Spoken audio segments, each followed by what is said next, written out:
Welcome to the Experimental Honesty Podcast. I'm Brian Curtis. Today I'm speaking with Dr. Emma Levine. Emma is an associate professor of behavioral science, and she's the director of the Honesty, Morality, and Ethics Lab at the University of Chicago Booth School of Business. Now, during our conversation, we talk about Emma's path to becoming interested in the topic of honesty, some of her early childhood experiences about the tensions that can exist between truth, honesty, trust, and comfort, our personal experiences about the complexities of honest communication across various medical contexts, including childbirth, death and dying, the rights of patients to choose, not to know certain truths, why intentions are so important to communicate when we're being honest with others, brutal honesty, white lies, the notion of prosocial and altruistic lying, the role of therapeutic lying when caring for patients with dementia, and I get predictably emotional and choked up during that part of our conversation, the sneaky concept of paltering, being honest with children, Emma's role in the Honesty Project, and related topics. As this is the first episode of the Experimental Honesty Podcast, a quick overview of what this is all about. So if you crave deeper, more connected relationships, if you often feel that your friends, your family, your coworkers, or your romantic partner doesn't really see you for who you really are, you're in the right place. So I'm making this podcast and the Experimental Honesty app for people like us who want to live more honest, authentic lives. As it turns out, to do this effectively, it requires the learning and daily practice of new skills. So most of us, if not all of us, we're told repeatedly throughout our lives not to lie. But few of us, if any of us, were ever taught how to be skillfully honest. And this is honest in a way that's both truthful and useful. As Emma will put it in our conversation, honest in a way that's both truthful and benevolent. So it might sound great to be more honest and authentic, but we don't want to lose our jobs. We don't want to ruin our relationships. And so, we tell white lies because we don't want to hurt other people's feelings. We avoid the truth because, we know that our friends and our family can't handle certain facts as we see them. We might keep secrets due to guilt, shame, or fear of what might happen if other people actually knew who we really are. And, in some situations, honesty may not be the best policy. And so rather than simply committing to being honest no matter what, the goal here is to increase our awareness about our tendencies to be honest or dishonest, to, consider which truths may actually be worth telling, and how to go about this complex process in a way that is ideally beneficial for ourselves and also for the people that we care about most. And it's the complexity and the nuance of this topic that makes it so incredibly fascinating, but also so incredibly consequential to our relationships with others and also our relationship with ourselves. So, with my master's level training in neuroscience and my doctoral level training as a clinical psychologist, this podcast and the Experimental Honesty app represent my best attempt to incorporate really fundamental key insights from our growing scientific understanding of honesty and also science-based psychological skills that span cognitive behavioral therapy, dialectical behavior therapy, acceptance and commitment therapy, mindfulness-based interventions, and a lot more to help us deepen our relationships and to build more honest, authentic, and compassionate lives. And now with that background, let's talk to Emma Levine.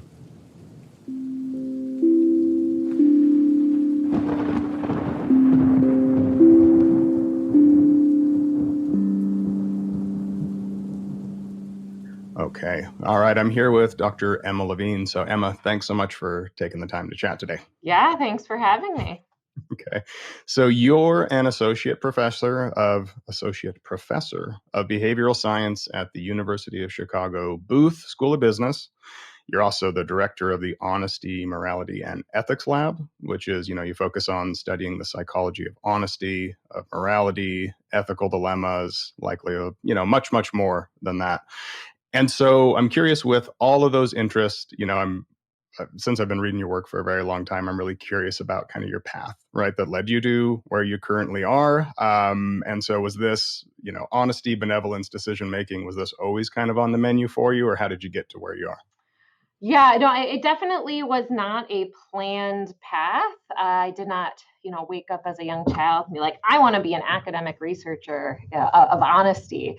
I actually, yeah, for the longest time, I wanted to be the president of the United States.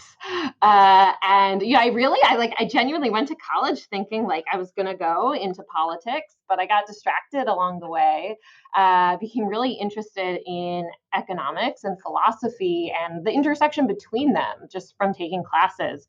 And, it's really kind of fascinating at an intellectual level, like why we care about ethics. Like when we're supposedly self-interested human beings pursuing instrumental goals, like why do values and ethical constraints affect our behavior? So that just kind of became a growing interest to me, but it also was not a career path I started as an undergraduate either. I went to pay off my student loans by joining corporate America. I very quickly realized that's just not a good fit for me. And yeah, I was lucky enough to have some mentors from undergraduate who said, like, academia is pretty cool. Like, you should try it out. I think you really have an interest in these topics and a knack for research. And I applied for a PhD on a whim, and I went into a program on decision making. So I knew I wanted to study kind of individual decision making and something to do with ethics and economic behavior. But it was really kind of through my PhD experience and just exploring different ideas that I kind of found honesty as a focus. And now, like all of my research is on this topic. It feels very thematic. It feels very intentional. But it wasn't. It was just kind of following what was fascinating along the way. Yeah, and I know my trajectory ending up, especially talking about now being fascinated with the role of honesty, but that was very much a product of, okay, clinical psychology, which was a product of defaulting from business when I started not knowing what I wanted to do, and then got into sleep medicine because of an REM song called Day Sleeper and Circadian Rhythms. And so I can tell a story about my Yeah. background, right? But now it's, in thinking back though, the interesting thing is by getting into sleep medicine on accident, it's like, oh, I've had chronic insomnia since I was a kid. Yeah. My mom has it. My three older brothers have it. This has something to do with anxiety. And I can tell a story about honesty. And now when I'm going back to childhood, it's like, oh, wow, that was really impactful. And when I read your research, other people's research, it really makes sense and contextualizes things. And so I'm curious with you, when you look back, you were going to be the president, but even before, yeah, I think I dodged a childhood, bullet there. you might have dodged a bullet, but now you're going to help our politics. You're Yeah. going to help our Yeah. To business through your restore faith research. in institutions. That's right. When you think back though, either as a kiddo going through elementary, middle school, high school, leading up to where you are, does anything jump out in terms of like these were lessons or these are examples of the kind of stuff that you're thinking about with honesty and benevolence? I'm just curious if anything jumps out throughout your life now. Yeah, I think very similar to you. I can go back and see my whole life through this lens, right? Like now that I've spent so much time thinking about honesty and benevolence, like every interaction that I have and every interaction that I've had in the past, like I can see right, these themes coming through. So it's hard to know, like, right, whether that is just all post hoc or whether it really did kind of shape my interest. But I think it shaped both me and my brother's interests. He's a political reporter and like very focused on truth. So I have to believe that there's something there that influenced both of us.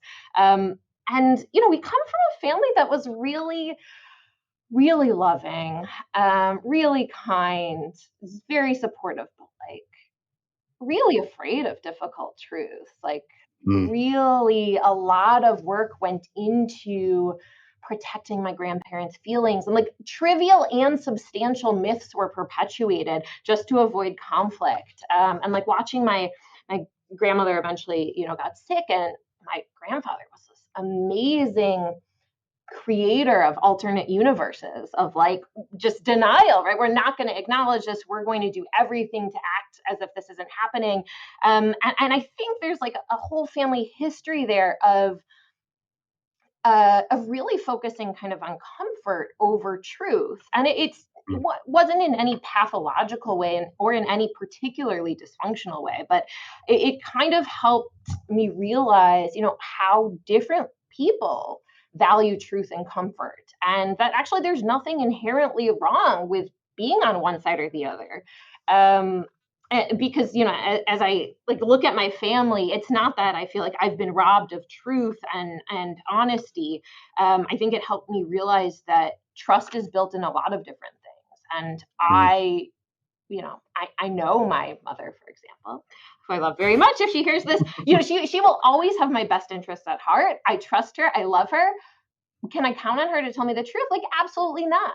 Mm. But right, like there are people who have propensity towards certain types of trust and certain types of values versus others, and kind of seeing that in different people in your life, I think is super interesting and something I can kind Yeah. of pinpoint in the people in my life from a young age.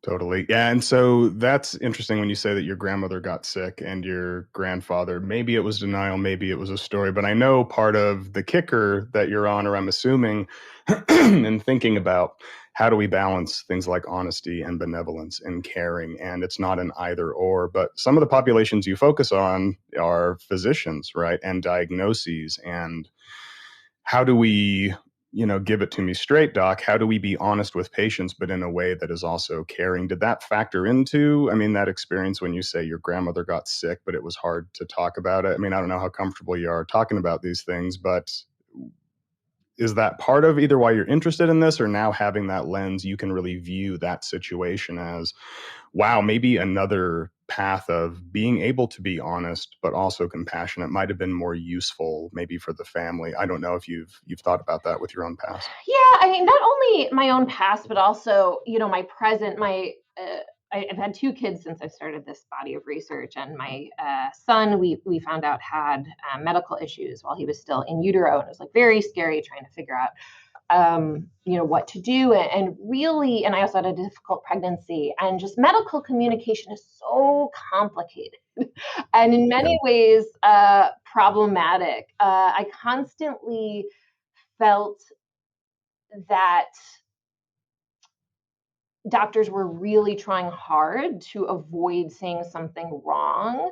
And so in some sense, trying to be honest, but so much so that they weren't able to be helpful, right? Able to kind of provide a course of action, and kind of benevolent care through guidance, knowing that there's medical uncertainties. And I think, I think it's a complicated and interesting area because there are different preferences, right, for these values. I've also, my mother-in-law passed away from breast cancer a few years ago, and she did not want to know prognostic information. She wanted Mm. the doctor to tell her, this is what we're going to do, and we're not going to talk about the underlying numbers.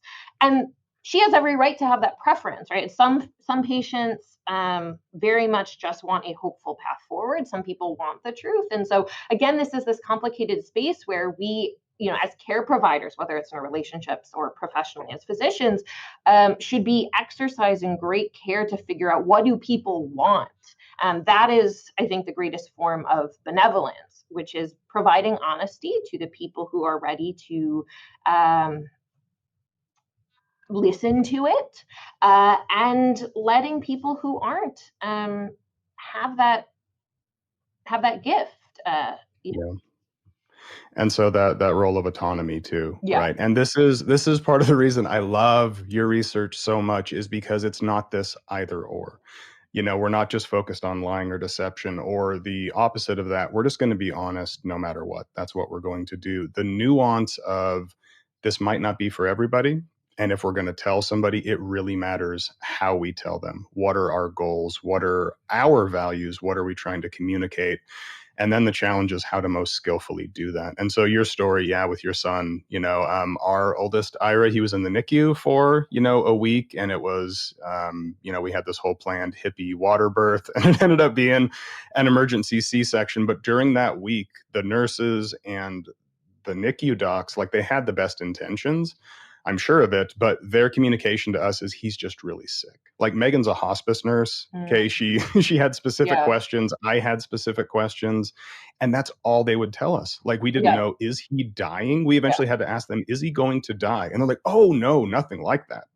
Like, oh, that would have been really great to know on day one. And so just having this on the radar of, well, maybe it would be nice to, I don't know, is a skillful way to actually ask them. I don't know, the patients, like, do you want to know this? Right. I think what was shocking to me is, right, kind of similarly, we went through this whole period with our doctor's urologist, who, again, wonderful. We're still seeing him. But like in our initial interactions, we were trying to deduce, like, does he think we should have the surgery? And we just, like, he was just giving us like pros and cons. And we walked away feeling like, okay, he definitely thinks we should have the surgery. And we thought about it, and we decided, we're going to wait. We're not ready for surgery. And we come back and we say, we know that you think we should have surgery, but we're not ready. I don't think you should have surgery. I think this is absolutely the right decision. And we're like, why didn't you tell us that? Like, we didn't collect that from what you said. And he was like, well, I would never tell someone what to do unless they asked. It's like, why is it the vulnerable, like the less empowered, the less expert parties' responsibility to solicit the information and the recommendation that you have? And so there's this dance of kind of withholding and protecting yourself and not overstepping, that I think really misses a lot of opportunities for care in the medical context.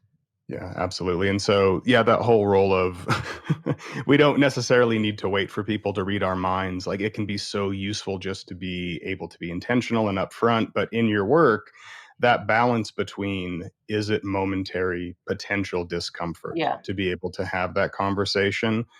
But like you said, the pros, cons, the cost benefits, but at the expense of maybe a long-term deepening of a relationship or an understanding clinically, if you're a healthcare provider. And so I think before we get too far, we've talked about the words honesty and benevolence a bunch, right? And values as well. In your work and how you tend to talk about this with people, do you have kind of a working definition you like of these kind of terms, in terms of what is honesty, what are values, what's benevolence? We don't have to go too far down a rabbit hole, but just for our listeners to give them a sense of what we're talking about. Absolutely. So I'd say values are kind of any personal principle or standard of behavior, right? Something that's guiding the way you think or the way you behave. Benevolence is demonstrating concern or care for another person's welfare. So honesty is actually the most complicated one. In a lot of my work, and typically when I'm just using honesty in conversation, I'm meaning it kind of in the traditional sense, which means saying what you believe to be true, right? So I could hold a private belief. If I say that belief, then that is being honest. Even if that belief is false, right? If I believe it and I communicate it, right, that reflects honesty. But we know from like current events and our lived experience that honesty is actually a much more complicated and multifaceted than just kind of this act of communication.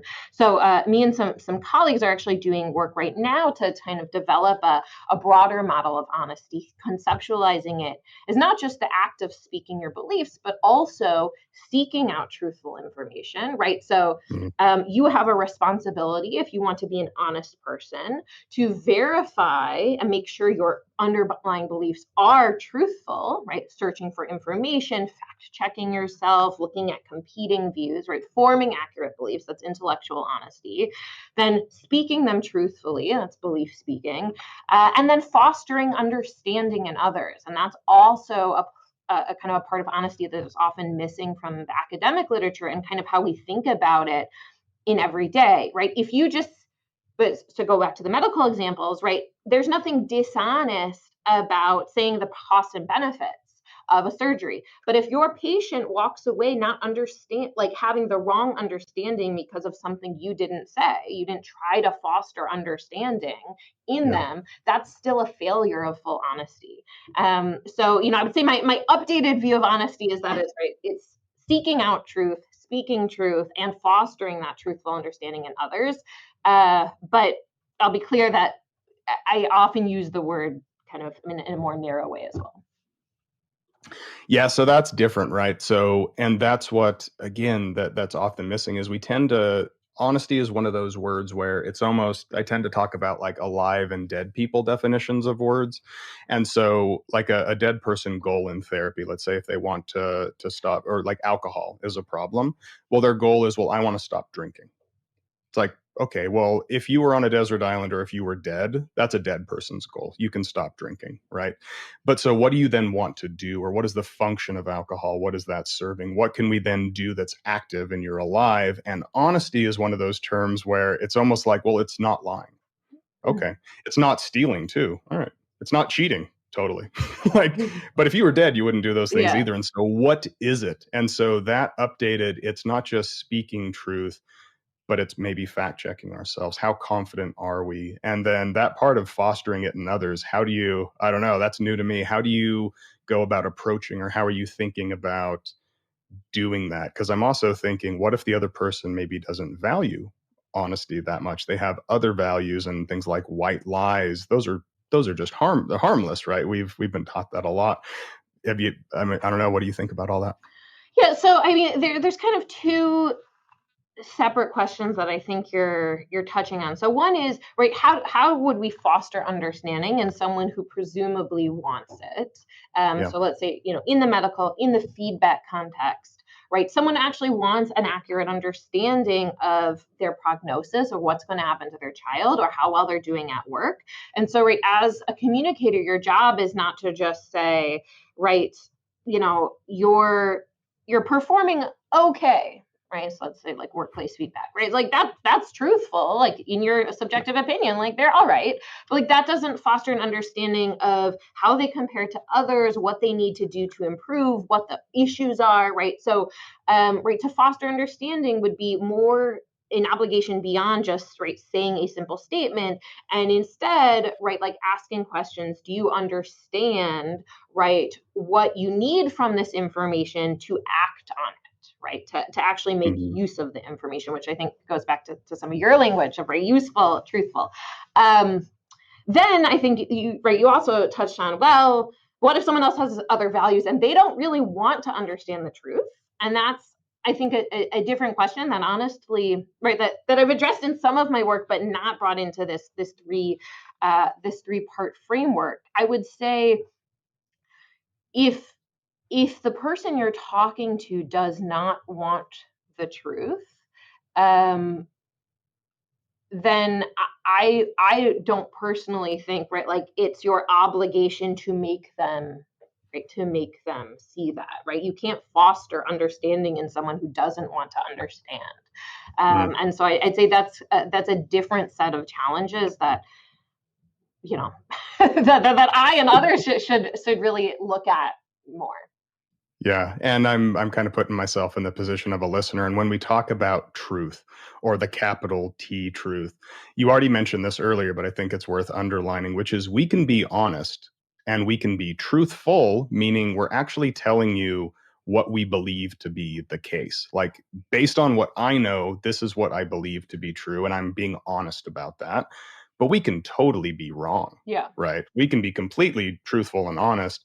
And so when we talk about communicating or having people see the truth, it's I think the intention there, and I want to talk to you about that. My intention in this conversation is I really want you to know what I have thought about honesty, what I think about moving, forward, what the app's trying to do, all that stuff. That's truthful. But my intention is what I'm hoping to do with that and what I'm hoping to communicate with that. And so I really like the work you've done in terms of the role of intentions, right? When we think about being honest, and how others actually perceive our honesty. So can you talk a little bit about why do intentions actually matter when we're talking about things like honesty, benevolence, and all of that? Yeah, so for lots of reasons, but most people, despite kind of the rhetoric of how we talk about honesty and it being important in its own right, that's not how most people actually think about it, right? They think about it as a communication act that serves a purpose. And right, the truth is useful because it can help people understand the world, it can help people grow, and it can help people improve their behavior and sustain long term trust. And so those intentions need to guide the use of honesty. And right, honesty should also be constrained by those goals. Right, there are situations in which honesty does not lead to learning or growth. Right, right, if someone has dementia and they won't be able to understand the difficult truth that you're giving them, right, that causes emotional harm. It's not clear if that improves enlightenment. If someone in a simple instance is asking how they look in a dress, but you're already out, right? You're not trying it on at home. You're already out. There's nothing you can really do to change. And so, kind of thinking carefully about what would honesty do in this situation, right? What is the emotional consequence, and what is kind of this long-term instrumental value, right? Will it lead to growth, change? Should influence our honesty. And so those are kind of situations that shape, right, what honesty can do, or shape kind of the potential intentions behind them. But even when we just communicate truthfully, when things could be helpful, if your intentions aren't clear, it'll still be seen negatively, right? So again, to the feedback context, let's say, I'm telling you you're a poor performer. Maybe you can change that, but if I don't explain to you that I'm giving you this feedback because I think you can improve and I want you to use it for these instrumental reasons, right? I might assume you're just tearing me down. And so, kind of thinking about how objectively honesty can actually further these kind of long-term growth and trust values, and how you can communicate those intentions when it's otherwise ambiguous, I think is really important.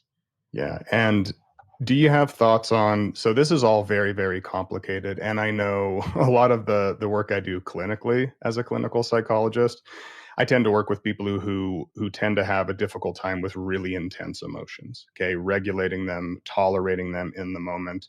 And oftentimes this is a long-term pattern, and so their relationships have been very, very strained. And so a lot of skills for how do we interact interpersonally in an effective way, and being truthful, being authentic, but also balancing, well, we need to figure out what our goals are, and to flip it around and say, what might the other person want too? And so to set it up as a win-win and not like a winner take all. And this is really complicated and really interesting, but in the clinical work, it requires us to actually sit down before we have a conversation. Let's say there is a big ticket conversation of, we're going to give feedback at work, okay, or we're asking for a raise, or we need to disclose a secret or something we want. That's a lot of care, and that can take 10, 15, 20, 30 minutes to go through this procedure. Do you have a sense of, when people have the time to do this, getting very clear on these things? What do you value? What are your intentions? I don't know if your work has gone to, how do you actually have the tools to prepare for this? Or, because I'm also knowing when you're in the heat of the moment and emotions are high, that can be, I tend to just blank on everything, and I'm just hearing myself talk out loud, and it can be a train wreck. Yeah, so absolutely. So, what I just mentioned is, right, people, when they can and have the resources to deliberate, right, we think about honesty as having these kind of emotional immediate consequences, but then, right, having also potential long-term benefits. And what we really care about from a deliberative standpoint, what we think is ethical, what we want from others, is attention to those long-term benefits. Right? I want honesty when it can lead to long-term learning, growth, and trust. Those benefits, though, might still be coupled with short-term emotional costs, right? It's often the case that I'm still going to cause or experience short-term discomfort, awkwardness, pain, harm, anger, on the path to those benefits, right? Because that's a natural human reaction to both be uncomfortable, making other people uncomfortable, and experiencing threat when there's threatening truths. But by weathering those short-term costs, you can get to the long-term benefits. And so that intertemporal and kind of emotional cognitive distinction is really important for understanding, right, the barriers and potential paths forward. So this is kind of work I'm doing now. So data in progress, but right, I do have evidence, right, showing that people think of honesty as kind of this intertemporal emotional cognitive trade-off. And so what that would predict is, right, that in the heat of the moment, those emotional costs are really salient, right? You experience them at the time you converse, right? When you make someone else experience pain, and the benefits only come later.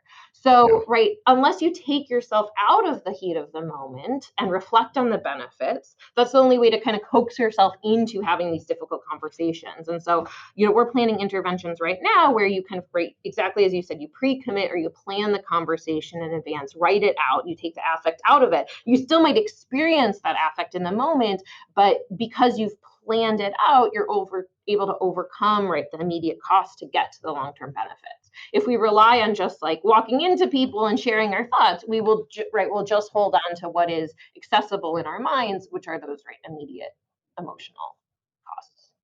Absolutely. And so the power here is this notion of, because again, when I've had this conversation with people, but this is going to be way too painful. It's way easier just to have some faint praise or, yeah, you're doing fine. You're doing okay. But that's so miscalibrated, right? So the other part is like, right, that's what I've shown in my research, right? People make predictions of how these conversations will go, and others have done similar work on different types of difficult conversations. But right, people can make predictions of how this is going to go, and they're just wrong, right? It's like when discussing political disagreement, when giving feedback, when sharing your vulnerabilities, when criticizing the other person. Some of this work is by me, some of it by colleagues of mine like Nick Epley and others. We're generally, right, miscalibrated, right? Again, because we're overweighing this immediate emotional experience. So yeah, it's easy for people to say it's going to hurt too much. They're usually wrong. That doesn't mean it won't hurt at all, though. Yeah. This principle, though, the reason I love that article you're referring to, that You Can Handle the Truth article, right? And that program of research it's understandable, though, because in the moment it can be uncomfortable. And as humans, we don't like to feel that way. But this is the mechanism when we talk about post-traumatic stress disorder, when we talk about anxiety disorders, it's momentary discomfort and avoidance. We avoid it. That can be a strategy, or we do everything to suppress it or push it down, versus experiencing that willingness to experience the momentary discomfort for that long-term benefit. And I know in my own case, having, when you tell a lie, right, when you are dishonest, and now you have to have that in the back of your mind, that cognitive overhead, when you can actually let that go and have the honest conversation, that unburdening, that deepening of a relationship and just that free attention. And so that's really important, though. You're the first person I've seen that has actually researched, okay, do our expectations of discomfort align with the actual experience? And you have some really great quotes from people about their actual experience of what happened afterwards. I don't know if you want to comment on that, but I love research that it's not just the numbers and the statistics, but you really get the personal sense of what these people went through and what they learned. Yeah, I mean, I loved running that study. That was actually part of my dissertation, and done with one of my wonderful collaborators, Tia Cohen. But yeah, we followed people, right, for 3 days, having them engage in complete honesty, and it's just like there were declarations of love for the first time. There were also breakups, right? Like, and as a graduate student, when I conducted that first study, and then the rest happened as I was a faculty member, I was like, oh no, like, oh my gosh, what am I doing? There's actually a lot of power, right, in encouraging people to be honest. And unlike you, I'm not a clinical psychologist, right? So this is people opting into this experience and having quite a strong reaction. But yeah, just as you said, what's so fascinating is, right, even when you look at people's stories of, I told my boyfriend how I really felt and it led to our breakup, but I'm so grateful that this was going to happen eventually, right? Like those feelings were internal. I finally made them external and better now than later. And so I think that's the experience that characterizes a lot of these difficult conversations is, right, you can carry it around with you, or right, or exactly as you said, you can let it go, and it goes typically much better than you think. Yeah. And this notion of complete honesty, I did notice when I was reading the study, I have that highlighted and I have comments like, but that can be one side, and that can tiptoe into this notion of brutal honesty, maybe, or it doesn't have that benevolent component to it, or in my speak, it's not that useful truthful, it's just truthful, and hopefully it's useful or compassionate or benevolent. And so do you want to maybe, because that difference can be really important when we talk about like brutal honesty or being brutally honest, what are we kind of talking about versus having that other value of what our intentions are to be honest? Yeah, I think brutal honesty is characterized by a disregard for others, right? It's honesty for honesty's sake, which is more than likely a means of pursuing your own goal and your own self-righteousness, right? Like, I want to be honest, I'm always going to tell it like it is. That is not a particularly benevolent or pro-social value. Um, Going back to this three-factor model of honesty, right? Like, you can think I'm ugly. What gives you the right to think that, right? Like, that's objective truth, and that you need to share that. And that can be freeing for a communicator, but that doesn't serve, right? That doesn't have regard for, right, the ultimate purpose of honesty, which is, right, to help people learn, grow, and build trust.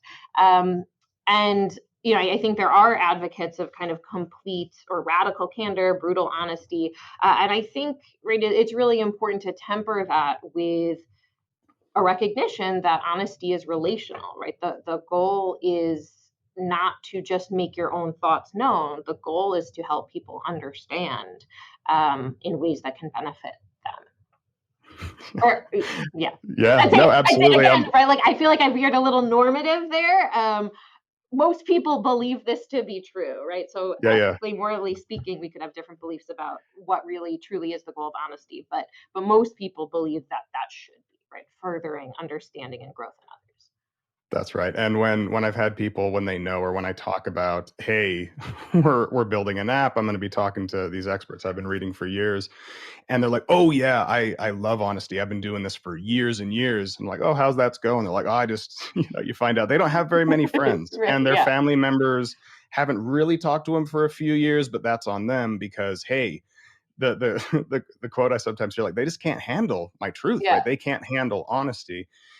And that might be the case, but it might be, I mean, clinically, this comes up all the time, which is, well, could it just be the way that's being delivered? Or this thing we're talking about is, why are you communicating that? And once we kind of open up to this this whole vista and landscape of, there's and seemingly infinite ways to communicate a piece of information, how are you doing it? How might you have done that another time? And so that shifts from that brutal to, it's a bit more considerate. But yeah, absolutely. When I hear that, like, oh yeah, they just can't really handle me, it's like, well, let's talk about how that's being communicated and Yeah. what the goals are. It's an important thing. Yeah. I mean, I think it's really important that people acknowledge that you can be very truthful and also, right, and also nice, right? Like, those are not in conflict most of the time. It feels like they're in conflict, right, because you have to create discomfort some of the time. But when when your kindness and your intentions are known, people are receptive to it, even if it hurts, right? Like, I give my students feedback. I have made students cry in my office. We hug afterward. Like, we're How family. dare you, Yeah, Emma? How dare you? we're family. We're gonna work through it. But honesty can be painful, and it can still promote relationships, right? Even in that case. Yeah. And so much of this, you talk about this when you talk about omission as a strategy, right? The things we fail to say or the things we avoid saying by not giving your students feedback. And we don't know what the implications are going to be, right? We can have an idea, but that feedback that other than having Emma Levine as their PI, their clinical supervisor, they wouldn't have had, you could have robbed them for years of their career, right? Depending on the feedback or the way they do presentations. So honesty really can be that gift. But again, I'm assuming your intentions are very benevolent here. It's very useful because you want them to succeed. Right. And I don't know if there's an example there, but I would have to imagine, or based on what I've read of you, like leading with the intention, hey, this is why I'm giving you this feedback, is I want X, Y, and Z. And so let's talk about it. Yeah. Yeah. And giving people the resources, this goes back to fostering understanding to actually utilize the truth. So, you could say, I'm giving you this information because I want you to be a part of my life, right? In terms of personal disclosures, I want you to know the true me, or, I want you to grow. I think you can achieve something great, right? Stating your belief. And then, these are the things I think you could use, or we could use, or I could use to make use of this information, whether it's helping people learn from the feedback and to new practices, or going to therapy together, right? Because you've just released a difficult truth into the relationship, right? Thinking about what comes next to foster understanding and growth. Absolutely. Yeah. So then this brings up, and one of, I initially, it was such a controversial thing for me when I read your work, this notion of a prosocial lie, right? And an altruistic lie. And then the differentiation of that between like a white lie. Okay. And so I initially had strong feelings, and as I've evolved, I've like, oh, that actually makes sense in different contexts. But I'm wondering, can you kind of walk us through, because that was totally new to me with your work. I had never heard of that concept of a prosocial or an altruistic lie. We've all probably heard of what a white lie is, but can you kind of walk us through some of those, or your thoughts on that stuff? Yeah. So a white lie, is something trivial. It's lying about something that's relatively inconsequential, right? So like lies of politeness, things that don't matter much. And, we could see those are kind of little import in one way or the other, because they don't do much harm. They don't provide much benefit. And that's not really what I've focused on in my research. I've been thinking more about the more consequential but benevolently motivated or pro-socially motivated lies. And this is where kind of like medicine is a good example, right? Where you could, as a healthcare provider, give a patient false hope, even with the fear that you could get in trouble for it. So it's not to protect yourself. It's really because they want to be hopeful, and you want to provide that for them. And in my work, and this actually, you've seen work of mine that's come out at different times. My research actually started with my work on prosocial lies. So actually my thinking on honesty has evolved a lot over time too. But my first studies were on these prosocial lies. And what I find is that people actually care more about kind of prosocial intentions, benevolent intentions, than honesty for its own sake when judging people. And therefore they actually think those who would tell prosocial lies are often kind of good people. But my understanding of prosocial lies has evolved. It's really these clear cases, going back to some of our discussion earlier, in which honesty would not be useful, right? It is prosocial, it is actually benevolent or seen as benevolent to lie, when honesty would only cause that emotional harm and can't lead you to learn and grow. And so it's really kind of a subset of cases in which people actually think lying is the pro-social thing to do. But in that case, right, they do think, right, pro-social lying kind of breeds trust. And I think kind of uniting all of my work is this idea that, right, benevolence really matters. Benevolence is what should guide honesty. It is typically aligned with honesty. We should make the benevolence behind honesty known. But there are these cases in which lying could actually be benevolent, and we should think about those cases quite seriously, as well. Yeah. What really, really underlined this for me, and again, this is a progression, and it's interesting to see how these things can progress as we think about them. But so Megan, my wife, she's a hospice nurse, and this notion, you've already mentioned it before, of dementia, but I'd never heard the term, which is therapeutic Fibbing, lying. yeah. Yeah. And she had, I mean, actual examples of patients who they can't hold on to memories and their spouse has died. And yeah, sorry, I get choked up talking about it, but not only is there no benefit to re-traumatizing somebody who's lost, a loved one or a spouse, but it's actively harmful. Yeah. And so a skillful redirect, or they're actually at the store and they're going to be coming home. Yeah. Right. Yeah. And I mean, right there are, thank you for sharing that. I mean, there are whole dementia wards that build a false reality for patients to provide them comfort because, right, exactly as like what value would, right, re-traumatization have? And so I think some of these things are controversial because U.S.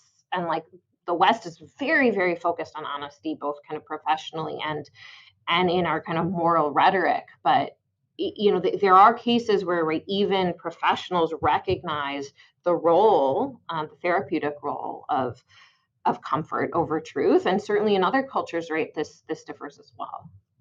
Yeah, absolutely. And this brings up another term, and I actually came to it from your work, but paltering. And I had never heard that before. I think the article is artful paltering, right? Or something like that. But so, yeah, can you give us a quick definition? And I'm curious because I recognize like, oh, I've used this before, and I felt really bad for noticing when I did it. But yeah, can you walk us through what paltering is and how that kind of plays in here, if at all? Yeah, no, I love the term. I wish it were mine and this work were mine, but I mostly just draw on it a lot. It's led by Todd Rogers, who's at Harvard. But a palter is saying something that is technically true, but nonetheless misleading. And so it's one of many super interesting communication tactics that fulfill the communicator's goals without benefiting the target at all, right? I get to feel righteous because I didn't lie, but you don't gain understanding, right? So if you're asking me, am I gonna?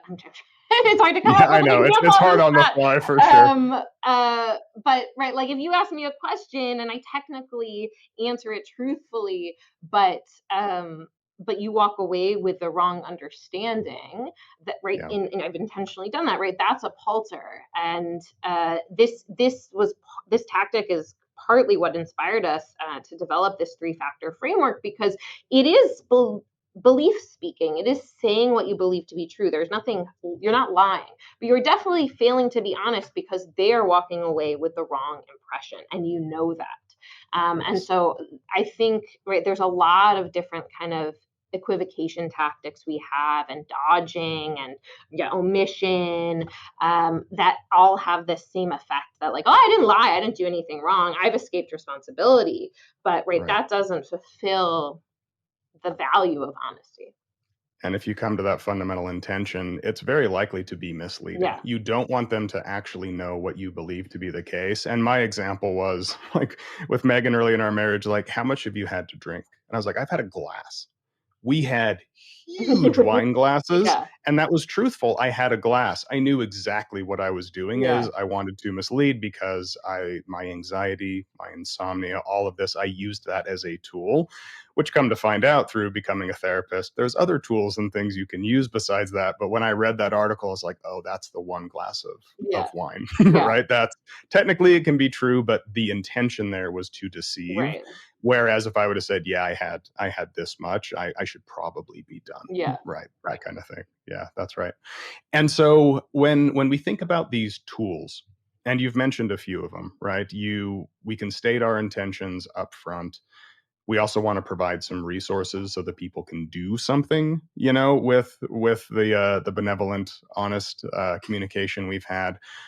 As you continue to think about honesty for the listener who maybe they're not sold yet, they're like, well, maybe I can do this. Are there any other tools or strategies that you've found that are particularly helpful for people, or that's falling out of the research that kind of come to mind? Helpful for getting people to speak honestly, or helping to make honesty more palatable? or either? Let's go with number two. Let's say, because again, a big fear is, Yeah. well, this is going to be hurtful, this is going to be uncomfortable. But these tools of, well, if you tell them why you're saying this, right? Yeah. If you're giving them something to work with, those can be two powerful ones. Any other strategies that you found that listeners can maybe experiment with to play Yeah. around with? Yeah. Yeah, I mean, we touched on this as well, but I think, asking people what they are looking for and what they are willing and able to change. And so a lot of people are kind of reluctant to this idea because, like, well, if you ask them, like, they'll figure out like what you're trying to say, but it, that's not really how communication works, right? So going back to the feedback example, um, before setting up a meeting, let's say to discuss, someone's presentation, someone's paper, like, how much time do you have to make changes? Like what type of feedback are you looking for? Do you think you could change the style? Right? Like actually Mm-hmm. knowing what they think they can do and catering your truthfulness to that. I mean, it's like it's not rocket science, but right, we get caught off guard in the moment with like our own fears that we kind of really fail to think about the other person. And I Yeah. think timing also is non-trivial, right? And so we think about this instrumental value of right, what can they actually learn and grow from right now? Maybe they're not in the best state right now um, to be able to understand that information calmly, even though you're now ready to give it. I would say then wait till a point where they're ready, where they're ready. Or when we're giving feedback, right? Like maybe you just gave, a practice presentation. I think it was awful, but it's tomorrow. There's not much you can do. You talk about the things they could improve now. And then afterwards you say, well, for the future, here are some other things I think you could do. And so it is really, I think a lot of honesty should be guided by an active perspective taking, right? Like what in you, if you were them, what would you find helpful and what would you want to know right now, right? And then in general, and then right communicating those at the appropriate times.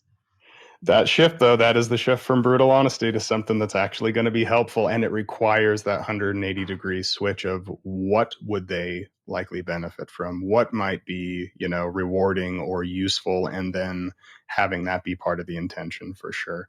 So I have to ask, when I was looking at, you in the lab, you had your son on your shoulders, you're a parent. We have 4 young kiddos, like 7, 5, 3, and 1 during a pandemic. That's been fun. So, but as a parent, I've heard other psychologists and people on podcasts, and they'll say that their work really hasn't influenced their day-to-day life that much. And I find that so surprising. Yeah. I know for me, a ton of my work, it directly impacts my life. And so personal examples of where honesty, maybe even deception or whatever, secrets, our experience with it. But in particular, I'm curious, I find this challenging as a parent, and I have to be very intentional about a lot of different factors. But so I might throw out the word Santa Claus, I might not. But so, yeah, just in general, any experiences you've had personally, and I'm also curious as a parent how this may or may not be relevant in your own life. Yeah, I think what has stuck with me, or one of the things that stuck with me is how miscalibrated we often are. And even young children can handle a lot more than you think they can. And so, I remember when my son was 3, his grandmother, my mother-in-law, passed away. It's like, what do we say? What can he handle? Certainly through the whole pandemic, it's like, what do we say so they're not scared to make, but like, right, like, what do we say? And then, there's a lot of research, also on like race discussions, right? What do we say to children to help them understand these like really complicated and challenging and scary topics? And a lot of the findings from that work is like kids can handle a lot more than you think. And so I try to be really conscious in, opening up those lines of conversations with, even my young children. I mean, he's 5 now, and then I have a 2-year-old. And letting them ask questions. Like last night, actually, we had just on a family vacation, and my husband took our son to the cemetery where his mother was buried. His first trip to the cemetery, and he like kind of thought it was nice and didn't think of much of it at the time. But last night he like goes to bed and then he comes out. He's like, how do people get in the ground? Like, how do people get to the cemetery? Like, just like that realization, like there's a body there and something happened. Like, constantly with every month, like the wheels are turning to understand these like pretty upsetting topics more and more. And, just kind of talked it through, and he's like, okay, it's like, it's okay. Yeah. Okay. And, I think a lot of my research has prompted me to try to like be less afraid of having those conversations, especially with people that I think are fragile, like children or otherwise. And I kind of go back and forth on like what I want to teach him in terms of how to be honest. So we have this book called Dear Boy. I don't know if it's a New York Times bestseller, but like one of it's all like values and takeaways for kids. And one of them is like, honesty will never lead you down the wrong road. So like a few years ago, the best policy. Right. So I changed it. And I would replace the words to like, honesty will usually lead you down the right road. Because I like want him to think honesty is important, but like develop an understanding of the complexity of human morality, like, right? Yes. Yes. But I don't know. I'm torn. Like I don't. This will kind of be a long tangent, but like I also have new work coming out, right, suggesting that people, like, despite really valuing benevolence and accepting lies in certain situations, right, they also do value complete honesty because it safeguards us against the worst lies. And so there really is a push and pull of like, what should we do in any particular moment in which we care about benevolence really truly, and what do we kind of value as overarching principles across our life where actually honesty becomes more predominant. And so all this is to say, I think a lot about this. Yeah. Everything I work with my kids and in my relationships is informed by my research. But as my research changes, right, and new truths come out, right, so does my beliefs about how we should teach our children. So it's complicated. Yes. And that is the part where for me, this is an ongoing process. Like this actually is a practice. This isn't something that, oh, I'm just an honest person, right? Or I'm not that honest. It's try this stuff out, right? Yeah. And you don't have to start with the big ticket thing that you've been holding for 10 years. It's what would it actually be like with whatever friend, or if, the listener thinks of what is a secret that you have that is in the back of your mind, or what is something you feel like you haven't told somebody and you really feel like that would be incredible for them to know. And it doesn't have to be the thing that might get you kicked out of school or out of the house, but just experimenting with what might it be like, as I'm hearing Emma talk, right? To think about this and then to try that out. And then you get information, you get feedback from other people, right, and you can modify that. And it's this gradual ramp up process to kind of find your own sweet spot versus these kind of hard and fast rules. And that's something you also touch on, is this, it's an either or. We either are honest or we're caring or we're one or the other. Whereas the more middle path, that sweet spot, that can be trial and error. Yeah. Absolutely. And I think your point about, trial is really important, because that's part of what perpetuates this miscalibration about how bad honesty will be, is that we never get feedback about the things we don't do, right? So I never learn that you could handle more than I thought, or that it wasn't as uncomfortable as I thought it would be, if I don't try it.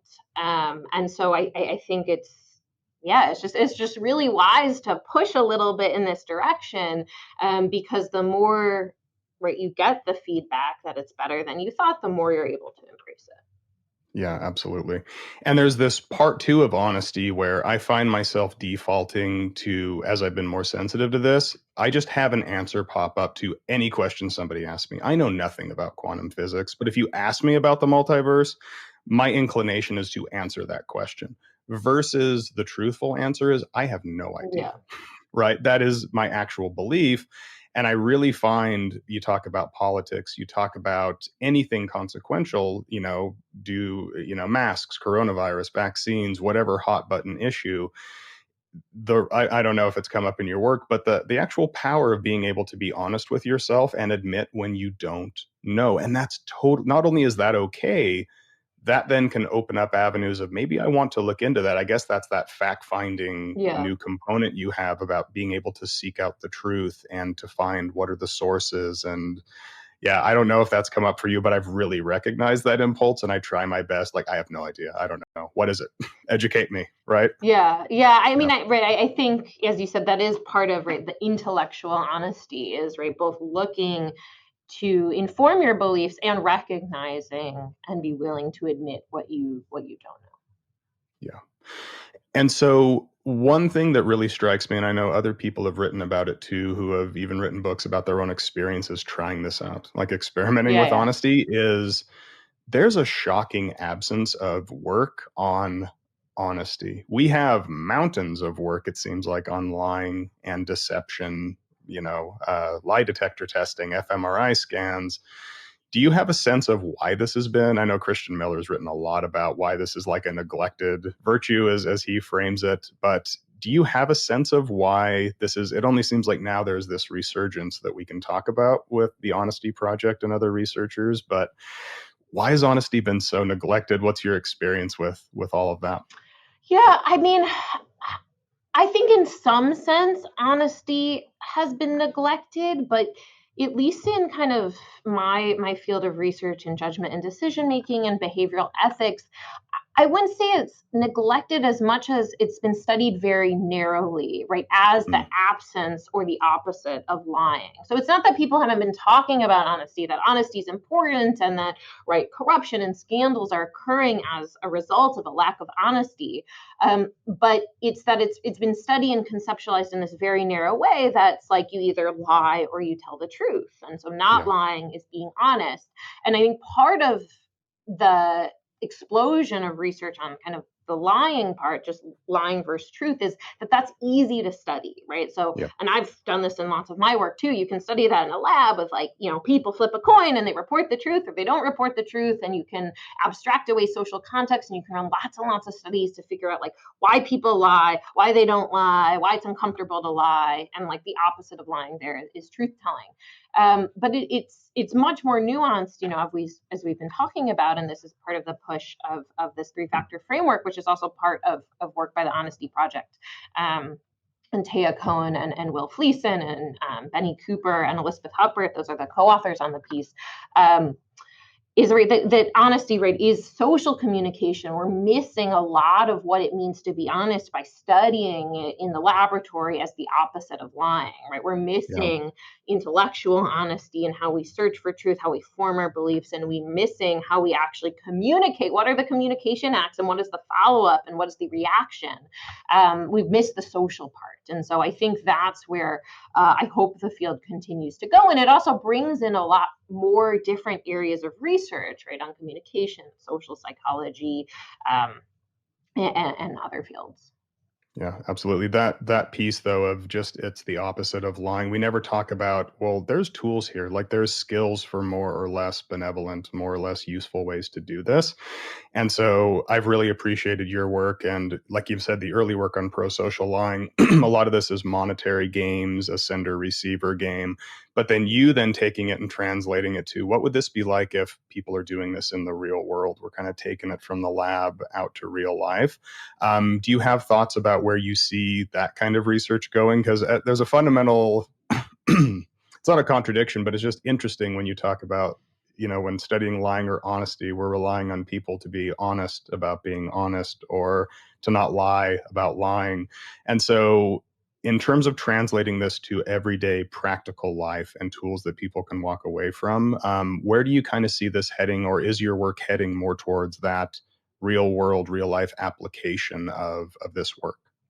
Yeah, I think I think both types of research are actually quite important.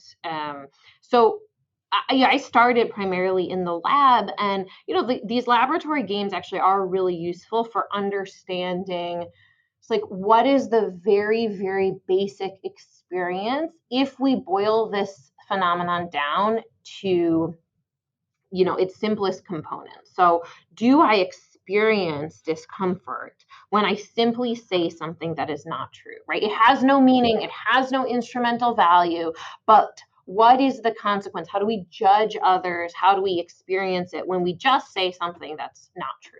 I mean, that is a building block. And so I think understanding that is important. But right, if we're trying to understand not just the psychological components, but also the societal implications, right? Like, why is there so much misinformation? Why aren't we able to discuss difficult things with others, right? That input, just that, like, oh, a lot of the lab studies suggest, like, we have lie aversion, but then we look to the real world and we're like, oh, but people are lying all the time.